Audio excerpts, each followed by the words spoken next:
This podcast was produced by OAR FM Dunedin with support from New Zealand On Air.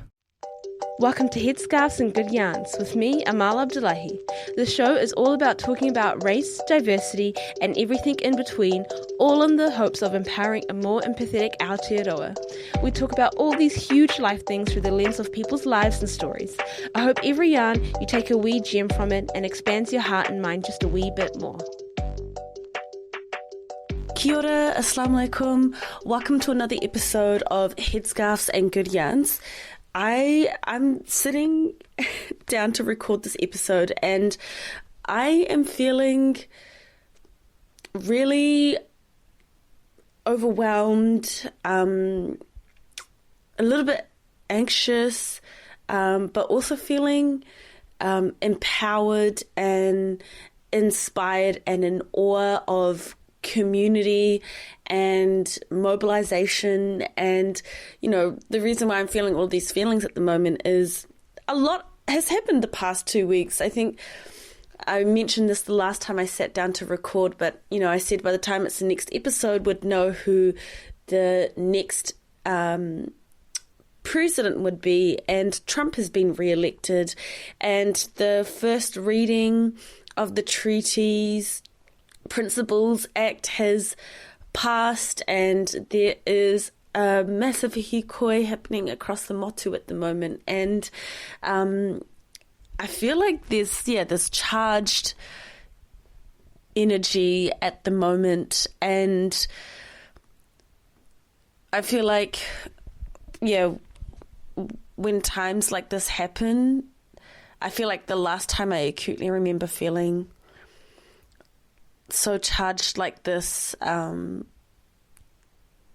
back in 2020 when the Black Lives Matter movement happened, and I also felt like this for the majority of 2019 post the Christchurch terrorist attack. And I feel like when there's this charged feeling, and I don't want to put any negative connotations to that because the hikoi has been very peaceful, and I don't want to get it twisted like that, but I'm just saying that when you're talking about te tiriti and honouring it, and we're having really big conversations around our constitution, and we're talking about equal rights, and I feel like since Trump has been elected, there's been some really big conversations around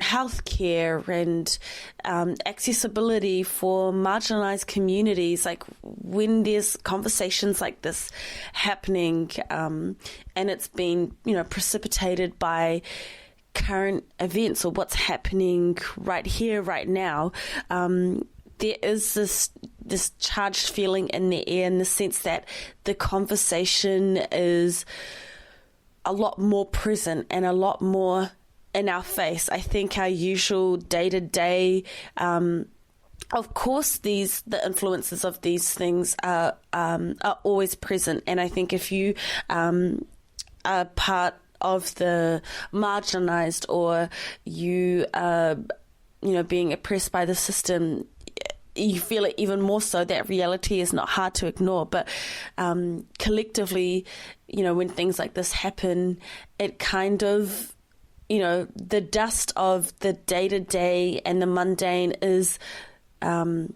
swept off and it's brushed off, and the real conversation has kind of reared its head. And I think when this happens, you can feel it in the air, and I think people want to talk about these things, and people want to engage in conversation, and even if people don't want to, actually, it's kind of so in your face, it's really hard to ignore.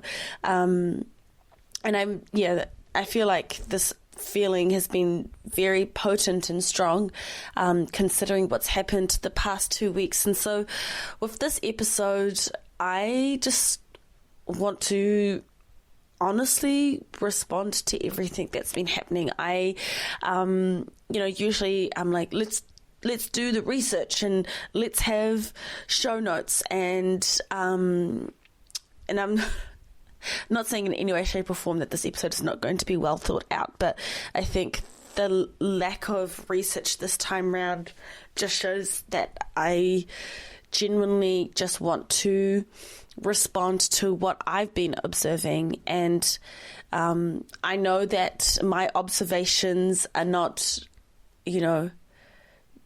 God-given or divinely ordained observations, but I think they're observations that I want to share, and if it sparks some kōrero to whoever is listening to this, then amazing. That's exactly what I wanted from this episode. It's just to merely observe my observations, or share my observations, and whatever vulnerability and honesty and kōrero that comes from that, amazing. Let's see where we go.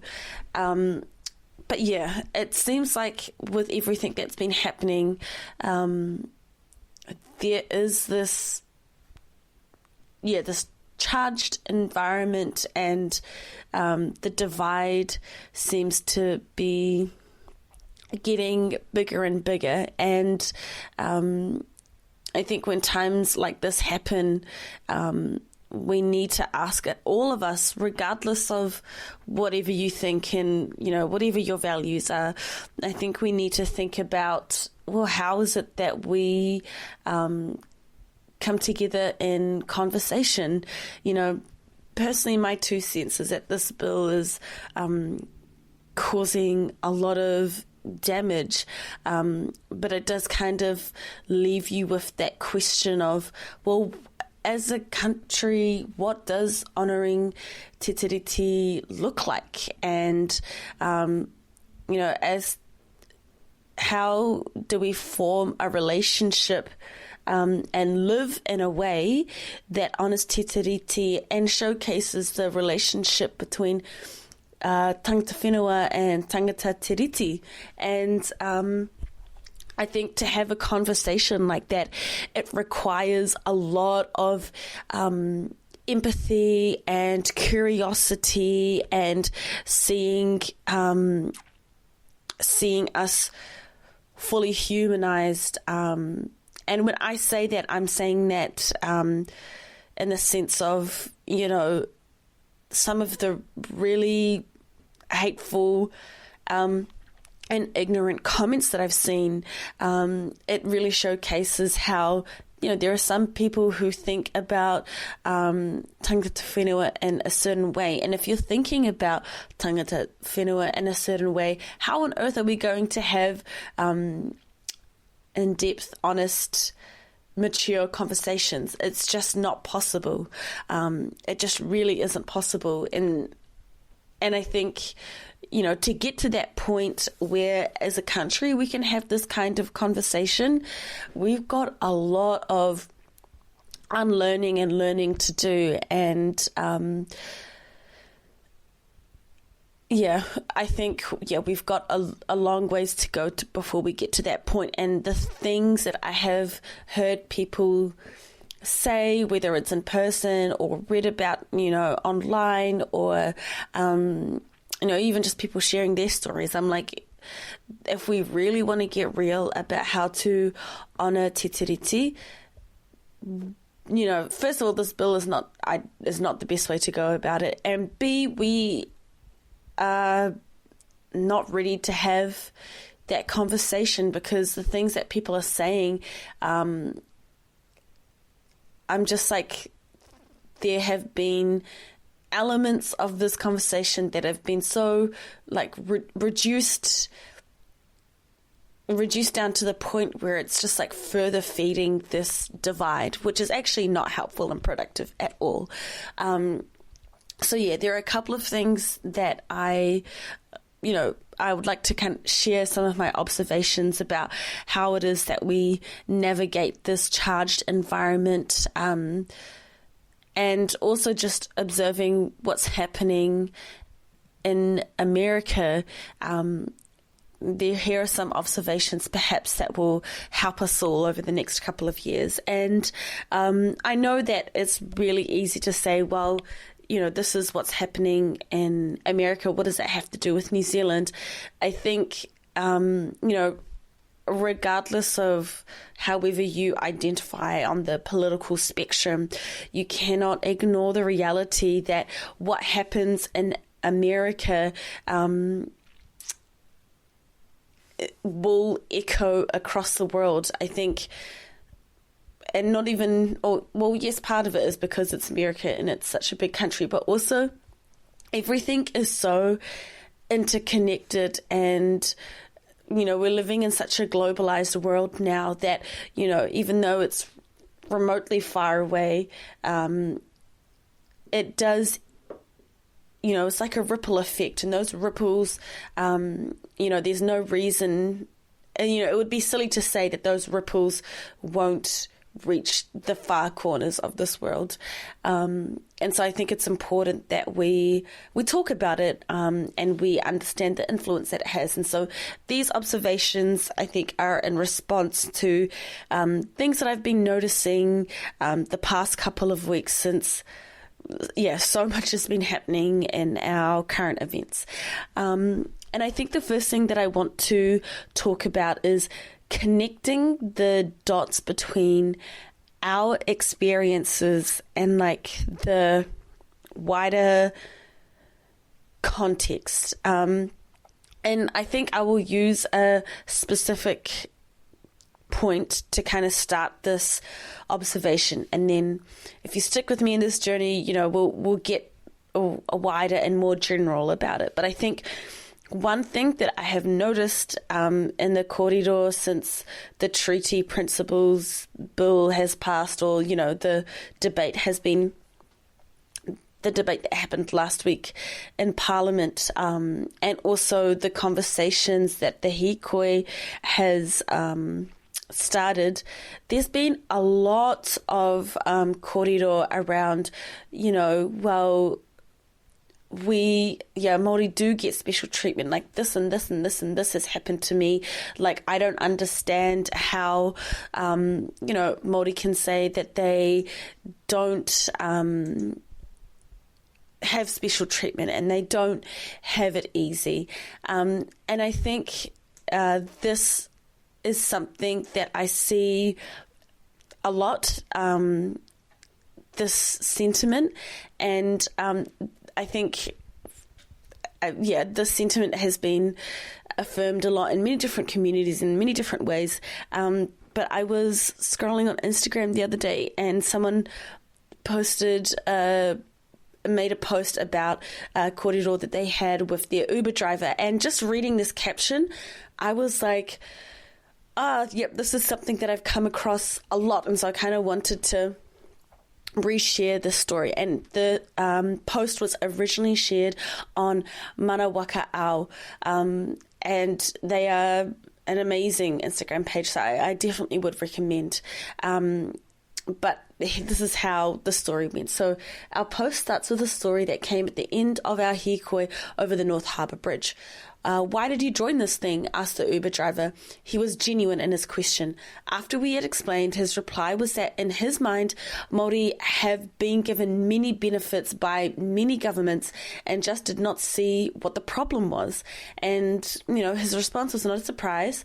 We continued in silence as we travelled to our destination. Our group began chatting about another topic, at which point the driver began sharing how he had repeatedly faced racism based on his ethnicity and region of the world that he came from. He'd been in Aotearoa for 35 years. We'd guessed that being an Uber driver wasn't his first choice given his extensive professional background. And many conversations we have with people across our diverse communities is the disconnect that exists between the racism and exclusion people face themselves and the consistent ongoing colonial violence and disregard in honouring the foundational document, Te Tiriti, that allows us all to belong here. And so, when I read this, I was like, I think, this Uber driver in question is not the only person that thinks like this, and there's a lot of people that think like this as well. And I think, you know, I'm hearing that, and what I'm picking from that is, here is someone who has been harmed by the system, has been marginalized, and in their experience and in their hurt has not been able to, you know, connect the dots between this, you know, their individual experience and the context and the system, because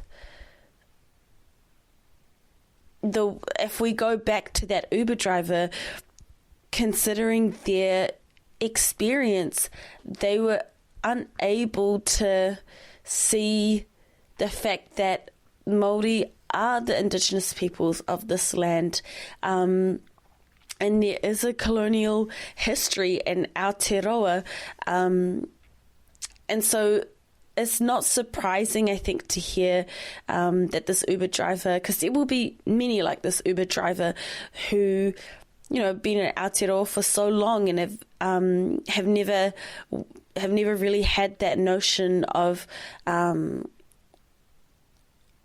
know, Māori get special treatment and Māori are given many benefits. You know, that notion has not been, you know, greatly challenged. And I think that, you know, within all of us, regardless of, you know, how we think or what our political view is, I think if we want to have conversations where it's truly transformative, and we want to have conversations where we honestly talk about how to honour titiriti, we need to be able to develop that skill of, like, you know, holding many truths and connecting the dots with our individual experiences and understanding, you know, where does that fit within the wider context of history and the wider context of the systems that we live in and the institutions that we all live in. And I think, you know, the reality is that Aotearoa, we are a pretty multicultural country. It does feel like, you know, we are a melting pot with people coming from many different lands, and the amount of cultures that all call Aotearoa home. It's so easy within this diversity for this disconnect to exist. And I think, yeah, we all need to kind of develop that skill of being able to put our individual experiences into the wider context of history and our systems and our institutions, and you know, understand where that fits in, because if we have that disconnect, we will never understand each other. We will never understand what truly needs to be changed. We will never understand who is harmed the most, who is the most privileged, who where the gaps are. We will never be able to truly educate ourselves if there is this disconnect. And I think the way that our society is set up, it's not encouraged to be able to connect the dots and contextualize, but it's really easy. What is being promoted is feeding our own narrative, and there's not many opportunities, I feel, to disturb that. And, you know, while I'm on this thread of thought, while I'm on this thread, you know, I think when we're talking about disconnect and social cohesion, it is really important to understand each other.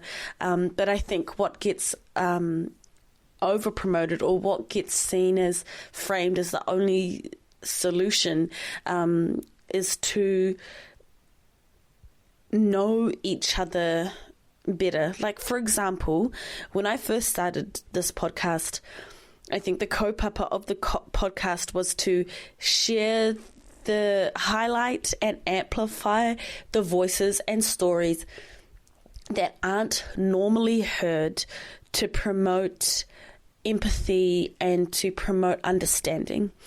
And I think what I have realized since starting the podcast is that, just because someone's story or voice isn't being heard, it doesn't necessarily mean that people are listening.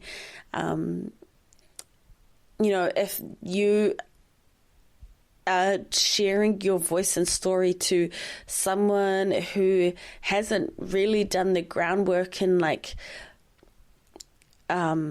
fostering that curiosity and having if that disconnect is there, if they haven't already connected some of those dots, what filter are people listening to your story with? And if that filter means that actually your intention of, if that filter means, the intention or the kaupapa of Headscarves and Good Yarns as it originally was intended to be, that filter that potential listeners are listening to the stories with, there actually might not be that sense of growth and that sense of empowering empathy that I had hoped for. And so sometimes the key to social cohesion actually exists within. And I'm not diminishing the importance of hearing stories that aren't normally heard and highlighting that. But I think the key to social cohesion and the key to empathy and curiosity in developing that sense of maturity to have uncomfortable conversations like this, I don't think the only path to that is to hearing voices and stories that normally aren't. Because if someone hasn't done that base foundation work of connecting the dots and, you're talking to someone who is just so dedicated to their view of thinking, it does make you question with that filter, how much of the story is actually going through, how much is actually getting through. And so I think, regardless of where you lie on the political spectrum, being able to contextualize your experience and connecting the dots is going to be so important. I think when we are able to do that, we might see things a different way. And speaking more generally, going back to the specific of this point, which is going back to that Uber driver, going back to that Uber driver, I wonder if they would have understood the hikoi differently if they were able to connect the dots between their, racist experience and how that fits into the history of Aotearoa. I wonder if they would have filtered the hikoi differently. And I wonder if maybe they would have shown up for the hikoi if they had connected the dot and contextualized the experience. And now that I'm saying this as well, having the ability to connect the dots and contextualize your experience. This doesn't have to be some solo activity. It doesn't have to be grabbing the journal and just unpacking everything. I think connecting the dots can be something that can be done in community. It can be done in in so many different ways. It can be done in education, whether it's seeking resources. It can be done by having, conversations with your family and your friends. It can be done by, validating your own experience and understanding that multiple truths can be held at the same time. It can be done by questioning everything. Why is it that you think the way that you do? What was the motivation or the intent behind the way you understood something or the way that you said something? There are so many ways that we can connect the dots between our experiences. And I think, just observing all of the kōrero around the bill and the hikoi, I think if more of us did that, I know that we would have a different quality of conversation. And so I think that's really important, even more so now, to keep on doing that. I think another thing that we should all be doing, and again, regardless of, where you lie in the political spectrum, is really going back to the basics of what certain things mean. I think there has been a huge acceleration in, I say this, I'm about to say this and I'm just thinking, there's still a lot of divisiveness, and in some ways it feels like not much has really changed. But I feel like let's just say the progressive language has increased a lot the past couple of years. I feel like, regardless of your political leaning, the language and tools around the concepts of like privilege and intersectionality and all that kind of stuff is a lot more prominent than what it was, say, 5-10 years ago. And I think in that acceleration, maybe we've forgotten what the actual meaning of these words are, or it's been co-opted into something else. And I think just seeing the conversations that's been happening the past couple of weeks, whether it has been the bill or the hikoi or Trump, it's quite obvious that there's some misunderstanding about what some of these basic terms mean. Like, for example, there's a big difference between equality and equity, and you can tell from the way that people are talking about things that they're misinformed in how they're using these words. And I think that's really dangerous, right? Because it can just feed this narrative that doesn't really get questioned. And I think, when there are narratives out there that aren't being questioned, it's dangerous. Everything should be questioned. Everything, we should be able to have open conversations about, for example, one thing that I've been noticing a lot the past week or so is the concept of like equal human rights. And I think, there is a big difference between equality and equity. Equity is all about thinking about leveling the playing field, acknowledging that, there are certain communities and, experiences which put people at a back foot. So instead of, equality does not close the gap, but equity does, because you acknowledge that everyone's kind of coming from different starting points. And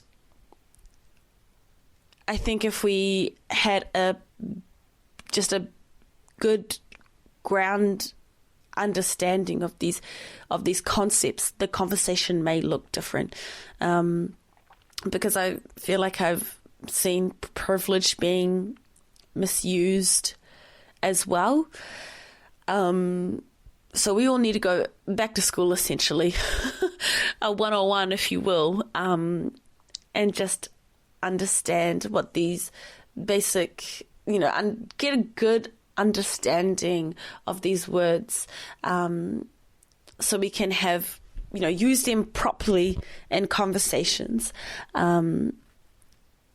Use them properly in conversations, because I think if we have a good understanding of these words and these concepts, then that will be grounding for the really tough conversation that lies ahead of us. Another observation that I would like to highlight is noticing the double standards within you and around you. And again, to make this observation a bit more understandable, I'll start specific and then we'll kind of step back and generalize from that.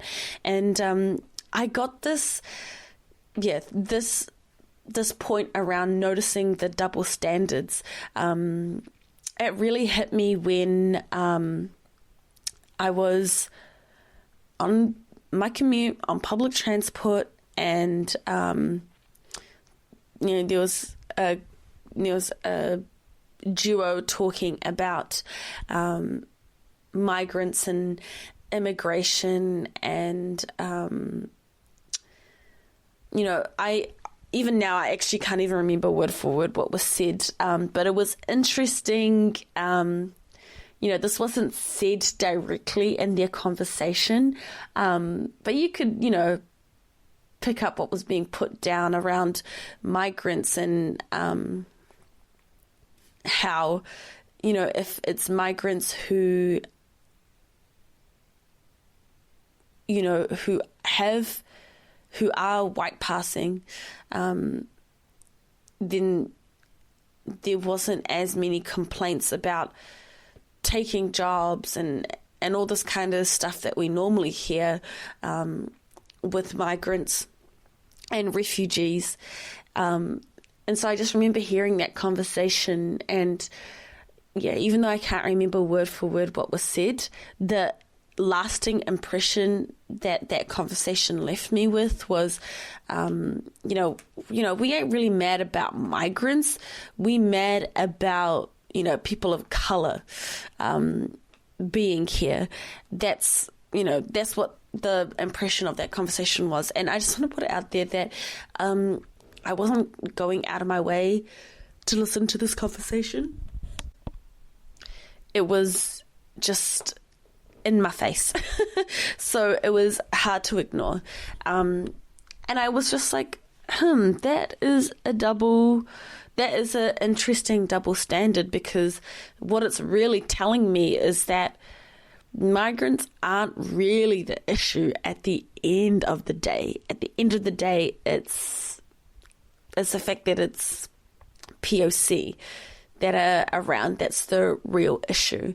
And, the amount of, I know this is not everyone in Aotearoa, but, I know that there are people out there who complain about migrants. And when you, the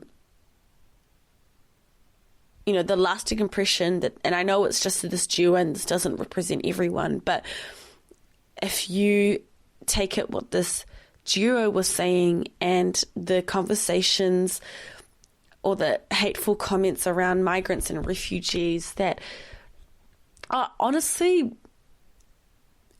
just, it's really not that hard to look for these comments. They're just everywhere. It's low-key platformed, I feel like. But if you think about the hullabaloo that some people have with migrants, you think that same energy would be brought for migrants regardless of their skin color or where they came from. And, I know it's just this duo, but I also know that it's not just this duo who thinks like this, that it's not actually really about all migrants. Because if it was, it would be all migrants, regardless of, where they came from or their skin color. And And so it just makes you think, with a double standard like that, what is really the issue at the core of it? And I think when we notice double standards like this, it's a good opportunity to talk about the conversation that's really lying underneath. Because, you know, when I noticed that double standard, you know, it wasn't a time or place to talk to this duo on a public commute. But if I were to hypothetically have a conversation with this duo, I would be like, well, you know, there's a double standard here. It's not really about migrants. It's about people of color. So let's talk about that. And I think when you notice double standards, it is an opportunity to talk about it. And, you know, when you are on the lookout for double standards, you'll notice that you, within your own being and your own self, you will have those double standards.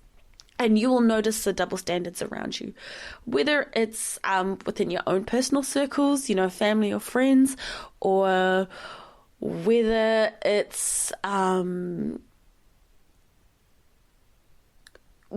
the media, whether it's people around you,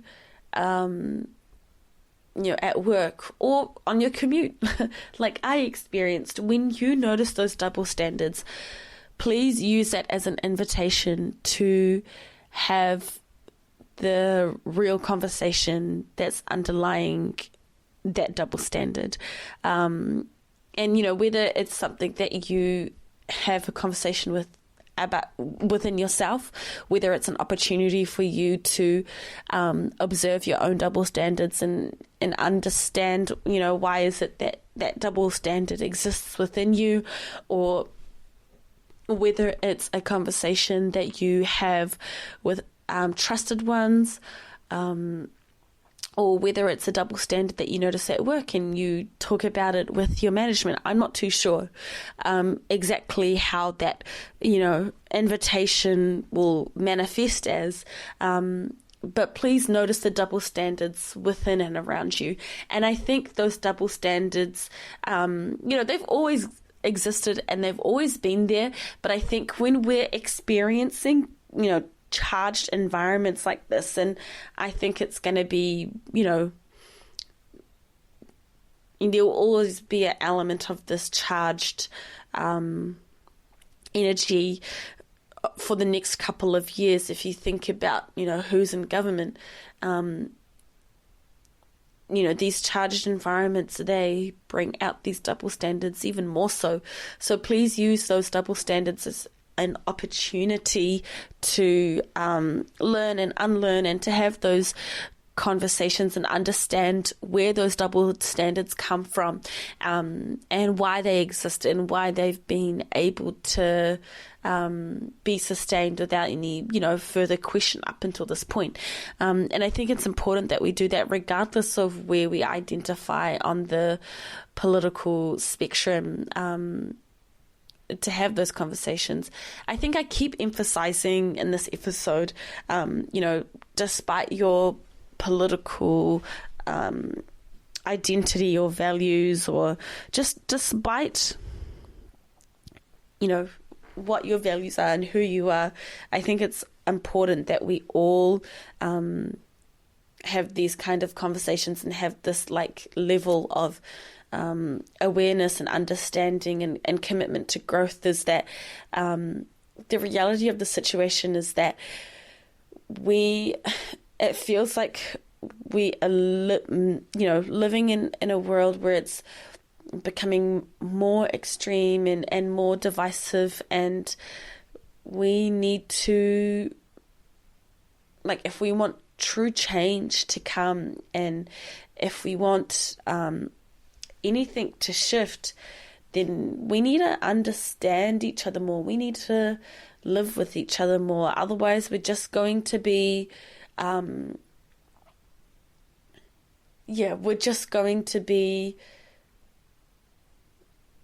going nowhere productive overall. And in saying that, I understand that, we're not always going to be in agreement with each other.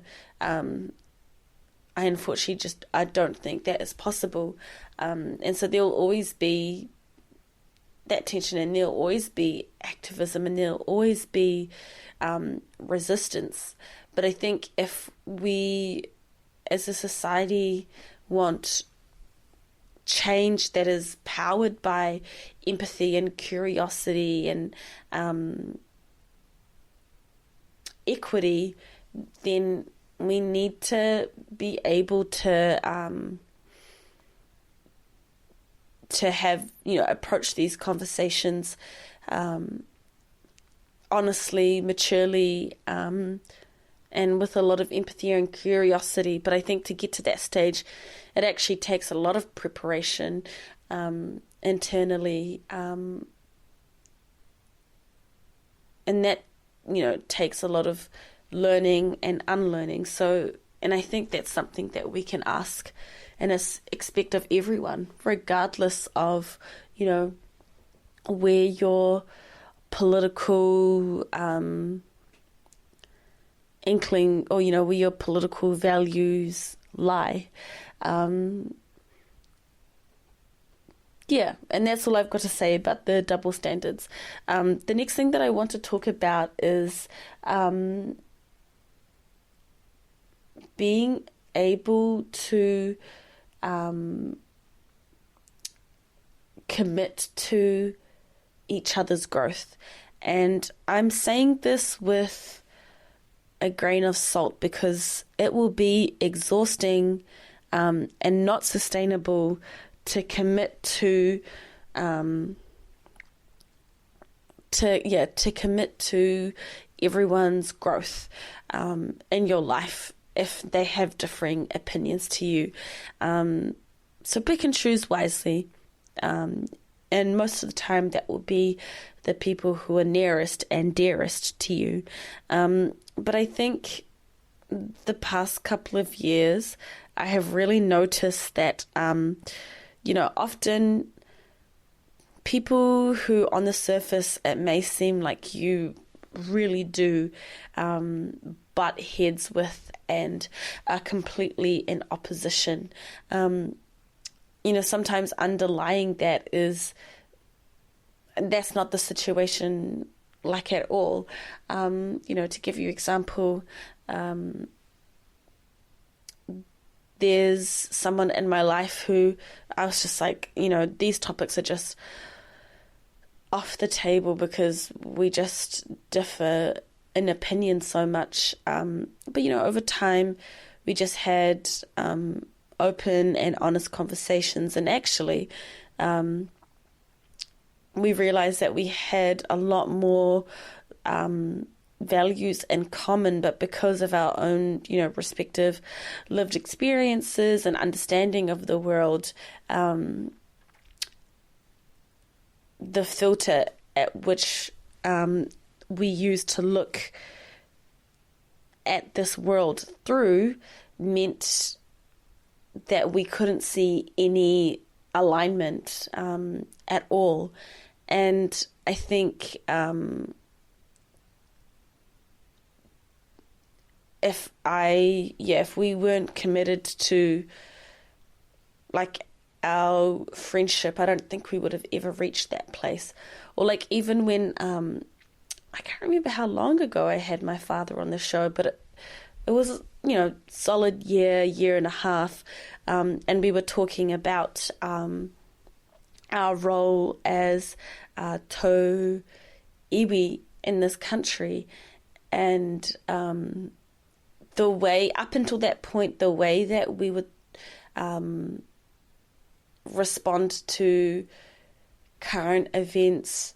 Up until that point, I just thought, we weren't seeing eye to eye. But what it actually was, once I understood, and just listened to where my dad was coming from, he totally acknowledged that there is a colonial history and that Māori have been harmed by this colonial history, which results in, the disproportionate statistics that we see today.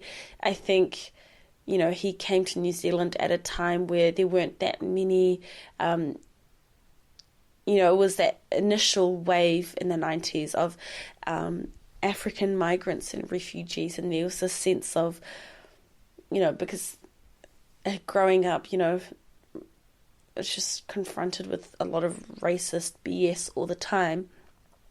When you're confronted with that, you're very much in survive mode.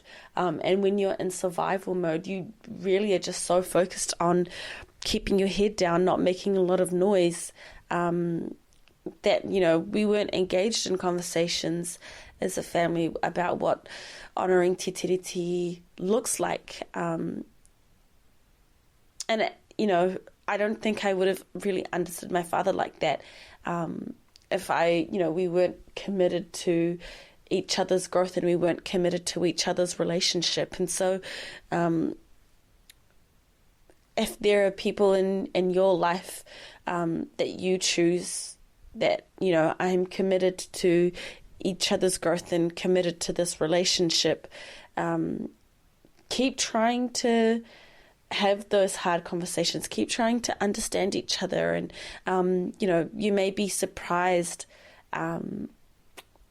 You may be surprised by that, because I think a lot of the time there's this disconnect in our experiences, and people just actually haven't had the opportunity to connect the dots of their own lived experiences with our history and the systems that we live in and engage in. And I think we need to be doing more of that over the next couple of years, because one thing that I've noticed since the American election and since the bill is that there is, even if we go back to what's happening in America, there's a lot of talk about, oh my gosh, surely Trump won't get in the second time. He's a convicted felon. He said this about, so many harmful things about so many communities. And then boom, next minute, there's a huge support for Trump. And so, it's that situation of surely, but then there's actually a lot of people who support him.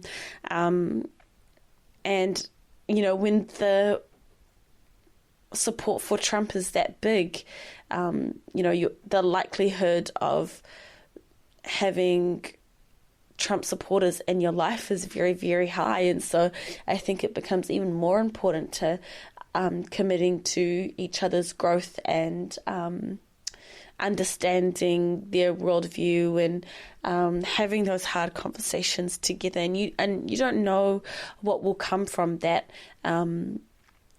necessarily. I'm not going to sit here and guarantee that it will 100% lead to change and to growth. But, when there's that opportunity, it will lead, fingers crossed, it will lead to less disconnect, and it will lead to, being able to have that deeper, mature conversation that we need to be having.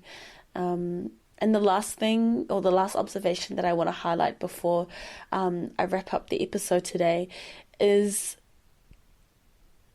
low-key, it's two things. But, the first being, don't assume what you think is obvious about the world and what you think is obvious in your eye, and what is obvious to the lens in which you see this world through is obvious to everyone else. And I think that's something that I really was humbled and learnt the hard way. I think because I was just so passionate and excited about my activism that I was just like, well, yeah, this is so, for example, our colonial history in Aotearoa is just so obvious. And, apparently it is not obvious. It really is not obvious. And so I think, don't assume that what you think is obvious is also obvious to other people. I think if we enter conversations and spaces and situations, leaving that assumption at the door, it could be an opportunity for the conversation or the situation to pivot in a different direction that could be a lot more productive. And then I think the last thing that I want to finish on is finding your role and finding community. I think, when you think about, there's a lot of ingredients that make the recipe for change. But I think community is a really big one. And, I think, I could be wrong in listening. This could just be my experience, but, coming into activism, that question of centered around the individual of what is it that I can do to create change, or, what is it that as an individual, how can I make impact, and, reframing that question to what is it that I can do as a community. I think that reframes things more productively. It frames things more in a more empowering manner. It frames things in the collective, and from the get-go, you're already you're mobilizing and living within a context. And I think that's always important to do, because when you're living within the context, disconnection is minimized, or the chances of disconnection happening gets reduced. And I think it's really important that we find community and find your role in community, because we can't all be doing the same thing. I think we all have different roles to play, and we all have different ways of bringing about impact. Some of us will be storytellers, some of us will be the big systemic thinkers, some of us will be the detailed, some of us will be the artists, some of us will be the healers. We all have different roles to play, and it's so important to let that role bloom in community. I think when we all blossom in community like that, only good things can come from that, I think, and that will be truly transformative. So lean into that. Thank you so much for tuning into another episode of Headscarves and Good Yarns, and we'll catch you for the next one. Thank you for tuning in into another episode of Headscarves and Good Yarns. To keep spinning the yarns, let us know your thoughts. You can find us on Facebook and Instagram at Headscarves and Good Yarns, or email us at headscarvesandgoodyarn@gmail.com. This podcast was produced by OAR FM Dunedin with support from New Zealand On the Air.